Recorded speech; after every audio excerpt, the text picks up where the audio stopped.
On this first night of love and other deaths, passion watches from the shadows. This story is called Not Just Any Kill. February 1st had come and gone. And sure, I got the kill I needed to keep St. Bridget's Day burning bright. Okay, maybe not bright, but I kept it going. I followed the tradition, kidnapped a doctor, and slowly burned them over a fire, watching as their skin blistered and bubbled. The first dozen years, it was thrilling. But now, it feels pointless, pathetic, like sweeping a stage that hasn't had an audience in years. No one cares about St. Bridget's Day anymore, so neither do I. That's why this is a big deal. A big fucking deal. I'm going to leave this D-list holiday behind and join the big leagues. Y2K had promised big changes, and sure, the first month was a disappointment, consisting solely of some pompous billionaire buying a basketball team I couldn't care less about. But now, my luck is changing. My life is changing. All I need is one kill. But not just any kill. I park across the street from the flower shop. Established 1888, glaring down at me in big gaudy letters. Well, that sign will have to go. That'll be my first order of business. The blinds in the shop open, and I see them. Some bloke with a J name. Joe? James? Justin? His hair the color of dog shit. His grin would make Stevie Wonder flinch. Well, next to him is Sandy. Golden locks that bounce on her shoulders like a bunch of coked-up hamsters, and a smile that makes Helen of Troy look like Barney the dinosaur. I watch through my binoculars as Sandy strides through the flower shop with confidence, showing the walking turd Jerome everything there is to know about her family's store. It's the day before Valentine's Day, and her parents are buzzing around nonstop trying to complete all their orders, but Sandy doesn't break a sweat. She stands behind what's-his-name and teaches him how to cut and prepare the flowers. Her parents disappear into the back of the store. She kisses his neck and rubs her hands between his legs. Unlucky bastard. Jarek? Maybe? He freezes in the middle of tying a ribbon around the arrangement. And she whispers into his ear. I read her lips. Don't stop. I shift in my seat as my pants tighten, knowing that soon she'll be mine. Well, the night's finally here. Valentine's Day. Hours ago, I entered through the backyard, jimmied the lock on the kitchen door, and hid in the pantry.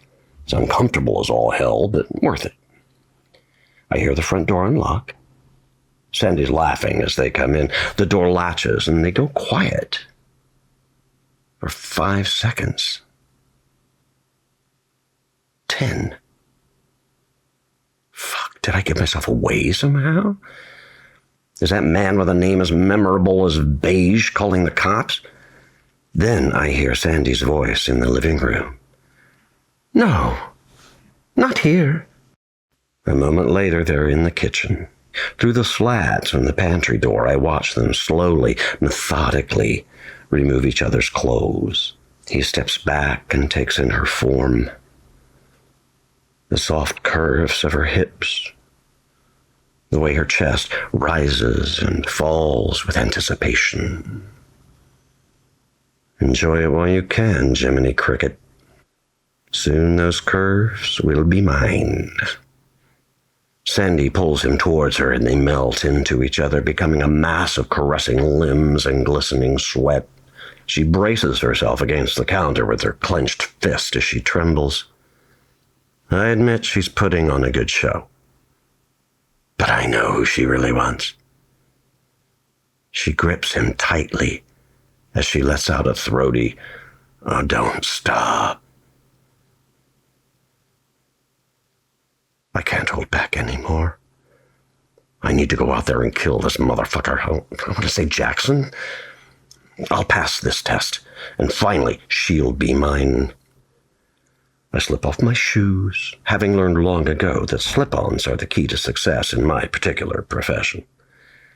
Knife in hand, I step out of the pantry, quiet as a panther. I approach the bastard from behind. Sandy faces me, but her eyes are closed as he gently kisses her jawline. I reach out to grab the man's shit-brown hair. Sandy's eyes open. She sees me, knife raised, reaching for him. A smile spreads across her face. It makes me think of that first meeting only a few days ago.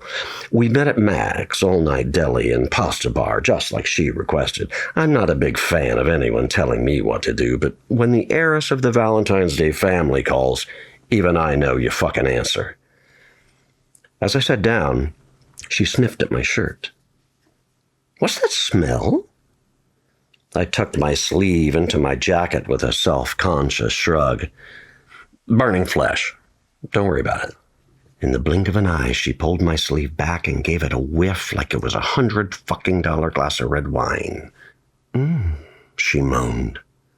Smoky. She smiled mischievously, and I felt my heart explode like I'd wrapped it in aluminum foil and popped it in the microwave. She cocked her head and softly chuckled. I've got a good feeling about you. I think you might just pass. She rubbed my sleeve between her thumb and forefinger as she looked me dead in the eye and asked, Be honest, are you single? I'm back in the present. Sandy and I grinning at each other as her soon-to-be dead lover, Jade? No, definitely not Jade. Kisses her chin, none the wiser.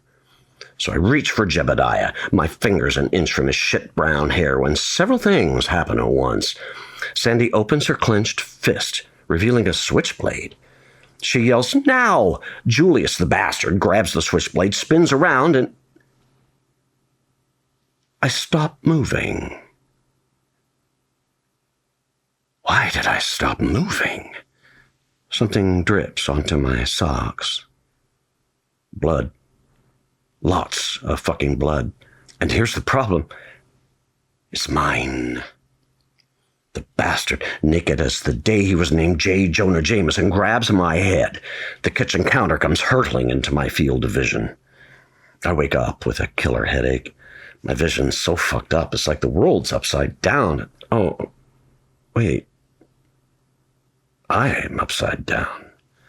Dangling over a porcelain bathtub filled with bubbles and rose petals.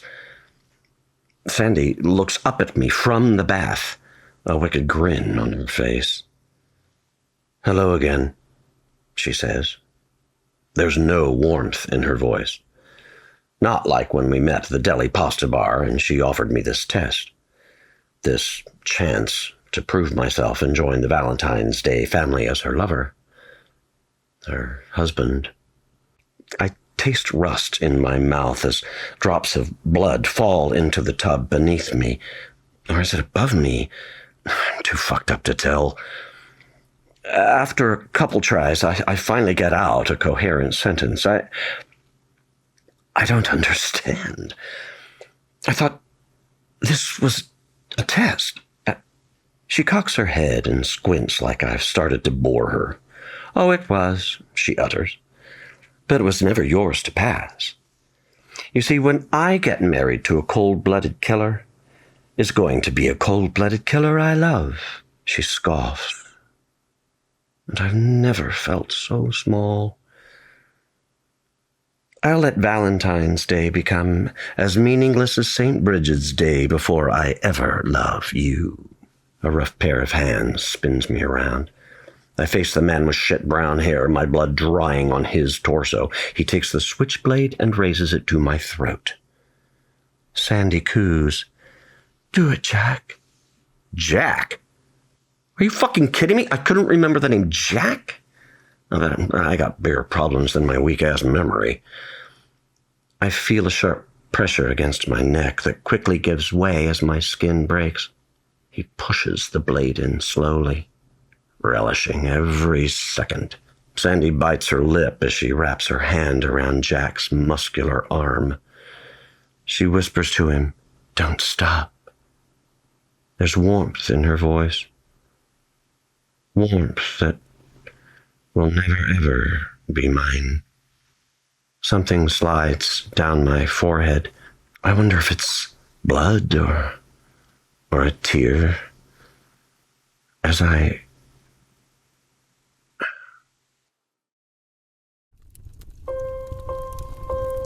We hope tonight's story left you satisfied. When the hunger returns, you'll know where to find us.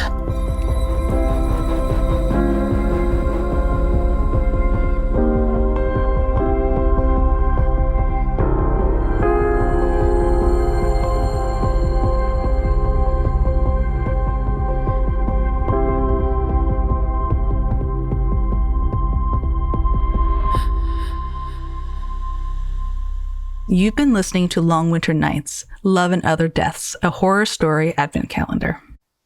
Not Just Any Kill was written by Kerry Kazmierowicztrimm and read for you by Ezra Buzzington.